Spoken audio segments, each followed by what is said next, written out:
The 90s had its fair share of weird TV shows. In 1991 had a lot of them, from talking dinosaurs, Honey, I'm home, to a tiny Sam Kinison.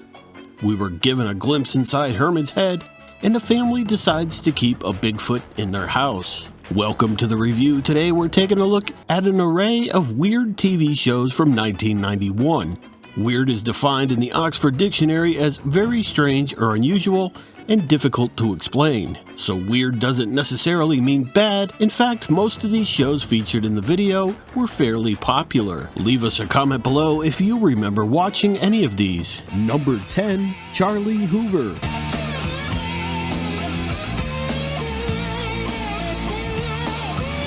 Released November 9th on Fox and running one 7-episode season, after guest starring on an episode of Married with Children, Fox started talking to Sam Kinison about a show of his own. This show would become Charlie Hoover. Charlie's a middle-aged accountant whose mundane life is shaken up by his tiny alter ego, visible only to him. Everything Kinison was known for was somehow worked into the script, including the theme song Wild Thing, which Kinison would frequently sing live on stage. The show also starred Tim Matheson, Lucy Webb, and Bill Maher. Reviews on this show are split. Some think it was brilliant and ahead of its time, while others consider it a complete waste of time. Charlie Hoover was canceled after just 7 episodes. This would be one of Kinison's last appearances on TV, before passing away in a horrible car crash on April 10, 1992. Number 9, Harry and the Hendersons. Movies to TV shows rarely live up to expectations, and Harry and the Hendersons is no exception. While I personally don't consider it brilliant, the show had a loyal following, and the series ran for 3 seasons with 72 episodes. The TV show wants you to forget the ending of the movie, where Harry was released back into the wild. Most episodes revolved around keeping Harry a secret from the public. This same type of plotline appeared in numerous shows of the time, like Alf and Small Wonder. The problem with Harry and the Hendersons is Harry hardly talks at all, which takes away what made those other characters so funny. The show jumped the shark during season 3, where Harry was discovered by the public. The fear the family had over the previous 2 seasons were washed away when Harry became a local celebrity. The plot then shifted to Harry adjusting to a high celebrity profile. Kevin Peter Hall returned to reprise his role as Harry. However, while working on the show, Hall announced that he had contracted HIV from a blood transfusion. He died from AIDS on April 10, 1991, a month short of his 36th birthday. The show did manage to win 2 Young Artist Awards in 1992. Number 8, Hi Honey, I'm Home. I roam. What on earth is sweeter than to greet her? Hi honey, I'm home. Released July 19th on ABC as part of the TGIF lineup. New episodes also aired on Nickelodeon as part of the Nick at Night lineup on Sundays. After airing 6 episodes on ABC, the show moved exclusively to Nick at Night for the remainder of Season 1 and all of Season 2. The show was advertised as TV's first instant rerun.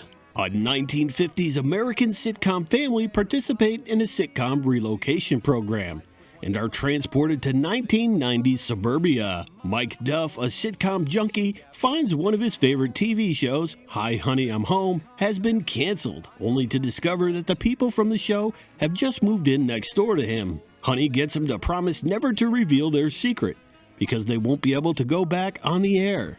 The first thing that may come to mind is the 1998 movie Pleasantville, but in reverse. A classic fish out of water plotline including black and white characters mixed with color. The majority of reviews are positive and remember this show fondly. Number 7, Land of the Lost. Living in the land of the lost. Land of the lost.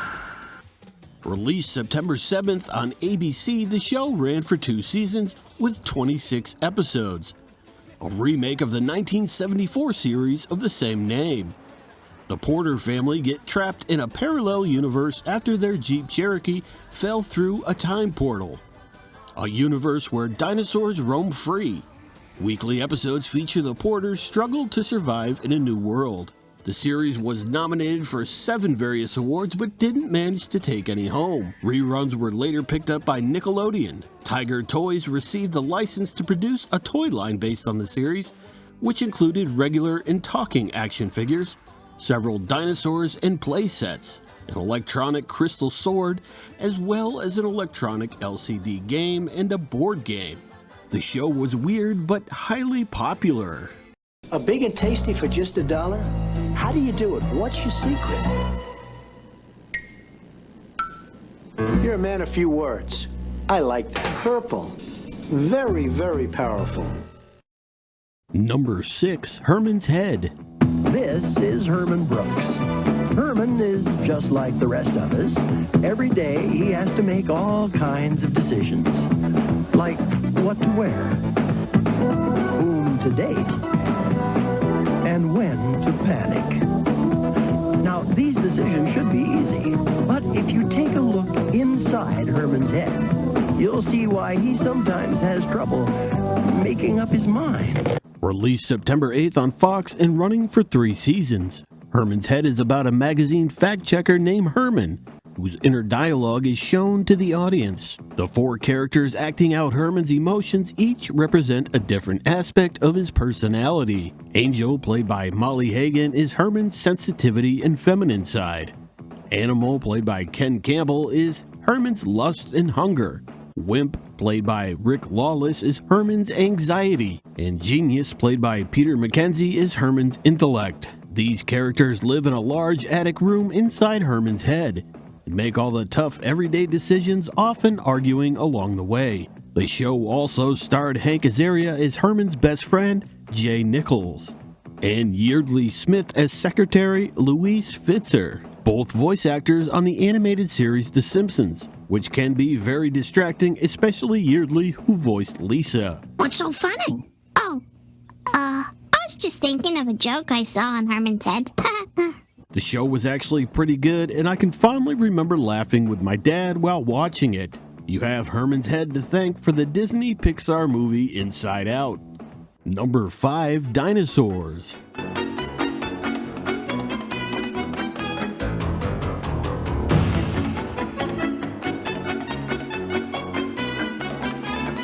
Released April 26th on ABC, Dinosaurs follows the Sinclair family, dinosaurs living in a modern world.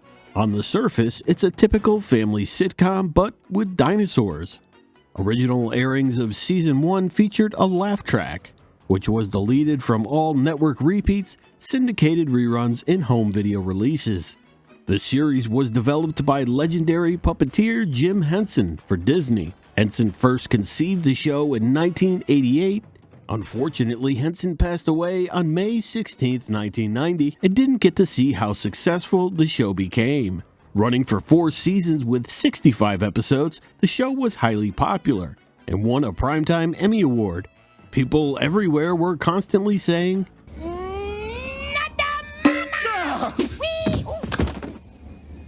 Dinosaurs is the only sitcom that I can think of where everyone dies at the end. The series finale had a clear message about protecting the environment. A developer kills off the bunch beetles, which causes a chain reaction, eventually leading to global cooling and the Ice Age. Number 4. Liquid television. Fine line between genius and insanity. Plug in.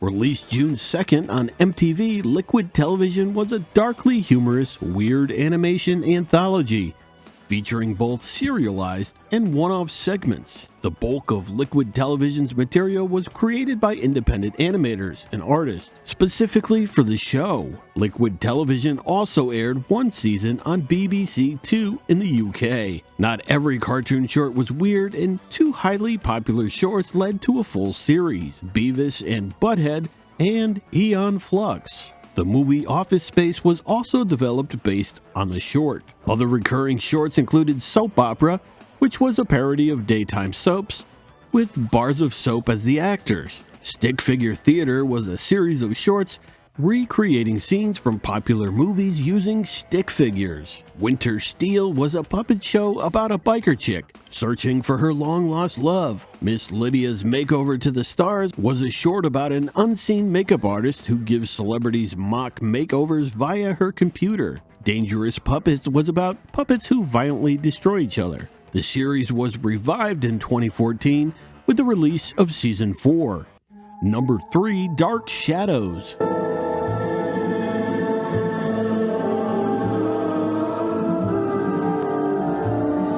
Released January 13th on NBC, Dark Shadows was a reimagining of the 1966 series of the same name. The show was a mix of gothic horror and soap opera, with some pretty weird storylines. When a modern-day groundskeeper opens the Collins family crypt during a treasure hunt, Barnabas Collins, the 200-year-old family vampire, emerges to begin feeding on the living again. The series debuted to great success and built a loyal following. Unfortunately, it was canceled after just 12 episodes. Some people claim the show failed due to the Gulf War coverage constantly interrupting this series. NBC received over 7,000 letters of protest from disappointed fans who also picketed network headquarters in both Los Angeles and New York City. Dark Shadows did manage to take home a Saturn Award and a Daytime Emmy. Number 2, Eerie, Indiana.